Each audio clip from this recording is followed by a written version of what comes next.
পরে বিশ্বনবী বলতেন জুমার দিনে সূরাতুল কাহাফ পড়বা, কাহাফ পড়া সুন্নাহ। সূরাতুল কাহাফ পড়তে রাজি আছেন?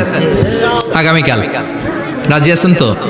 18 নম্বর সূরা, কোরআনের একেবারে মাঝখানের সূরা। আলহামদুলিল্লাহিল্লাযী আনজালা আলা আবদিহিল কিতাবা ওয়া লাম ইয়াজআল লাহু ইওয়াজা, এই আয়াত দিয়ে শুরু হয়েছে, শেষ করা হয়েছে ফামান কানা ইয়ারজু লিকা রাব্বিহি ফালইআমাল আমালান সালিহা ওয়া লা ইউশরিক বিইবাদাতি রাব্বিহি।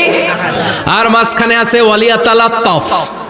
হাফেজ সাহেবরা উত্তর দাও, মাঝখানে আছে কি? কথা কন।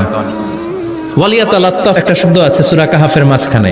কোরআনের সব জায়গায় এক ফন্টে আয়াতগুলো লেখা, কিন্তু ওয়ালিয়াতালাত্তাফ মোটা করে লেখা আছে না?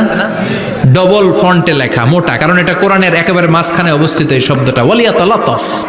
এর আগে যত শব্দ এর পরে তত শব্দ, এর আগে যত কোরআনের অক্ষর এর পরে তত অক্ষর। সুবহানাল্লাহ বাড়িতে গিয়া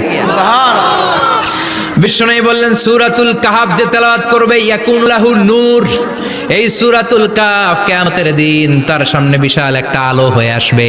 এই আলো দিয়ে পুলসিরাত পার হয়ে ওই বান্দা জান্নাতের ভেতরে ঢুকে যাবে।